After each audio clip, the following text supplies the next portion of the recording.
New research here in Australia exposes the Australian government as having potentially lied about the real effects of exhaust emissions on premature deaths. The Australian government claims that only a few thousand people per year die. However, new research suggests that this figure is 5 to 10 times higher than what the government here claims. Hello, my friends. Welcome to the channel. Great to see you. Thank you for tuning in. It's great to have you all here, and thank you for subscribing to the channel. And I'd love to see you at Fully Charged Live. It's going to be on in less than 2 weeks now. It's on the 11th and the 12th of March at the ICC Convention Centre, which is in Sydney. If you'd like to get tickets, discounted tickets, use my promotion code. There's a 10% off discount code in the description below. I'll be there. I'll be presenting on numerous different topics, including the gasoline legacy automotive companies who I think will probably cease to exist first, and why that is. So, what is going on here? Well, the truth is millions of premature deaths are caused by gasoline, diesel, other fumes that come from vehicles, emissions every year, millions of deaths. In fact, the estimated number per year is around 9 million per year, which is way more than COVID killed in 3 years. Researchers here in Australia are calling for urgent action to be taken to reduce vehicle emissions in Australia on the basis of a new study into the health effects of vehicle emissions, which directly contradicts the, I think, massively underreported Australian government data. Melbourne Climate Futures researchers looked at results from a New Zealand study to gauge the impact, the true impact of vehicle emissions on Australians, and found that 11,105 premature deaths yearly can be linked directly to emissions from gasoline and diesel powered vehicles. Now, just for some context here, the World Health Organization, pretty much every health organization in the world has admitted to the fact that yes, not only do these emissions kill people, they cause a range of different illnesses, cancer, respiratory illnesses, all kinds of things that either will kill you quickly or will kill you over the long term. The study contradicts the Australian Bureau of Statistics figures from 2018, referenced by researchers, claiming vehicle emissions cause less than 2,000 premature deaths per year. In other words, this study is saying that around nearly six times as many deaths are caused than what the Australian government has been claiming. Are you surprised?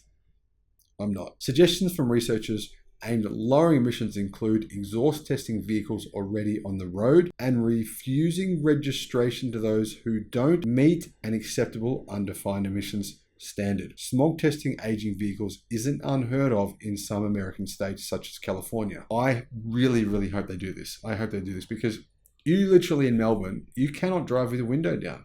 You can't. I drove home at all times of the day, the night, whatever it is, from work. Wind your window down. See how long you last. When you know that smell you're breathing in, when you know that that's causing you some kind of harm, you don't know how great that harm is. You know it's absolutely causing you harm, right? You know that you're breathing in diesel fumes, gasoline-powered fumes. You know that's causing you harm. And you can literally see black smoke in the air, and then you can see it come out of exhaust. There's so many Australians that have diesel cars with the particulate filters that have been removed, particulate filters that were never there in the first place, vehicles that are just causing you pretty immense harm. And Australians love to idle their diesel cars. They absolutely love it. You see Australians sitting all over the country, constantly sitting there for 10, 20, 30, 40 minutes, an hour, 2 hours, just sitting there in a cloud of diesel smoke. Because for some reason, they just love to sit there idling their cars. Even when it's not hot. I don't understand this. Totally baffles me. Why would you do this? But for some reason, it's part of the Australian fabric of just owning a vehicle. People do this all the time. You may not, but I'm sure you've seen it. And once you become aware of what these fumes are doing to you, and when you can see black clouds of smoke and you're breathing this stuff in, you start to think, I see this more often now. I recognize this happening much more frequently. Now, the irony for me is the most common vehicles that I see pouring massive black clouds of diesel smoke into the atmosphere are not in fact American vehicles. They're actually Japanese vehicles. So frequently I see Japanese vehicles, Japanese pickup trucks, Japanese diesel-powered vehicles. It feels like I'm going after Japan on this channel, but seriously, somebody alerted me to this fact about 10 years ago. They said, have a look at Nissan, Toyota, and Mazda utes that are diesel powered, pickup trucks I'm talking about, have a look at them. They seem to have more black smoke coming out of the exhaust than any other vehicles. And I thought, do they? I never even knew that. I started paying attention. I started looking more, and I realized it was true. Now, that sounds like anecdotal evidence, but I think for me, over the course of the last 13 years of seeing this so frequently, I started to realize that there was a bit more than anecdotal evidence here that I was seeing. And then what happened was Toyota was indicted under the emissions braking scandal. Now, for some reason, the global media barely even reported on this, but Toyota has been in court in numerous countries for braking emissions rules when it comes to diesel-powered vehicles, in particular the trucks they manufacture. Now, here in Australia, local governments are being encouraged to promote the use of public transport or walking or cycling or using some kind of electric-powered mobility to get to work or to travel. This is in an effort to reduce vehicle emissions to day-to-day commuting to and from work. Currently, researchers say public awareness is low for the health risks relating to vehicle emissions. They argue public awareness needs to be in line with that of bushfire smoke or road accidents. In fact, it should be significantly greater than that. There's way more people dying as a result of these emissions than there are from any other cause in Australia other than diabetes and obesity. We have a huge amount of money spent on diabetes and obesity. $0 on actually educating people on just how bad these emissions actually are. I would say 99.9% of Australians have no idea.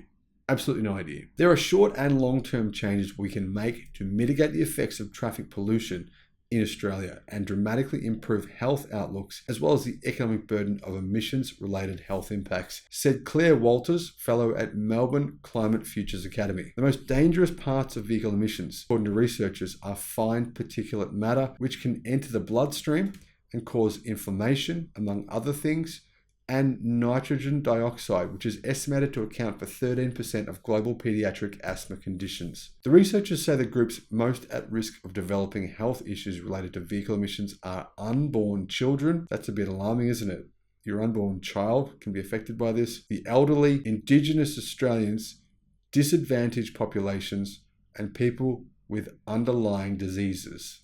The truth is, you may have one of those. You may have an early form of tumor, a stage 1 cancer. You don't even know about it. I mean, if this is very, very common. So many people in the West will get cancer before they die and will die as a result of cancer. In fact, that figure apparently is now 70%. So avoiding this massive source of inflammation is, to me, so important. And it's one of the key reasons why we should be supporting electric car uptake more so. Calls for emission standards and stronger incentives to drive EV uptake have been growing both from within and outside the car industry. Car Expert says that the peak body for car brands in Australia has called for the federal government to invest in electric vehicle charging while employing policies that support a variety of low or zero emissions options. Unfortunately, though, some of the local governments in Australia are supporting some of the world's worst electric vehicle policies with taxing EVs, literally taxing every single kilometre that they drive. The Federal Chamber of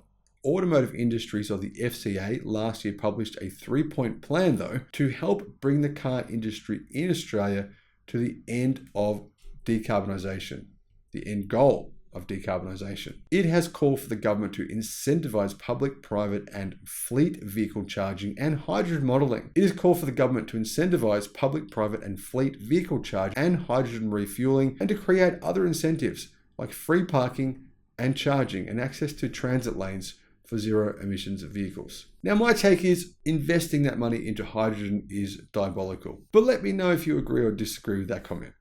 Now, the FCAI has also called on the government to adopt an international standard of fuel quality. Australia still follows Euro 5 emission standards and must move to Euro 6 by the 1st of July 2027, by which time Europe will have already moved on to Euro 7 regulations. Now, Stellantis believe that Euro 7 regulations are crazy and they're pointless and they shouldn't exist. Probably one of the key reasons for that is that Stellantis doesn't want to pay fines, doesn't want to pay for Tesla's tax credits, just want to give away free money to Tesla. So I understand that. Now, the FCAI also wants greater investment in the national recharging network and electricity grid to support the growing fleet of decarbonised vehicles, warning a lack of investment has a potential to undermine the whole system. The Albanese Labor government recently introduced legislation to bring forward the introduction of lower sulfur petrol sold in Australia from 2027 to 2024. Sulfur is a big problem in the gasoline that we use here in Australia. By December 15, 2024, all petrol at Australian service stations, or gasoline that is, will have a maximum sulfur level of 10 parts per million. This applies to 91, 95, and 98 purity fuels, and also E85 unleaded gasoline. The reduced sulfur petrol will have a marginal price premium of around 0.6 to 1 cent per litre. I mean, less than 1 cent per litre. Should it be happening now, in my opinion? This equates to an additional cost of $8 per household over 3 years. In other words, basically nothing. These health savings from reducing the sulfur in the gasoline we use here in Australia far outweigh the increased cost to motorists by around $760 million. Now, bringing it forward from 2027 to 2024 is great, but why not do it now? Do it immediately. That's what I think. Let me know your thoughts in the comments. Do you think your friends have really any genuine awareness of the massive problems, cancer, and other illnesses caused by gasoline and diesel fumes? Let me know. Thank you for watching. Bye-bye.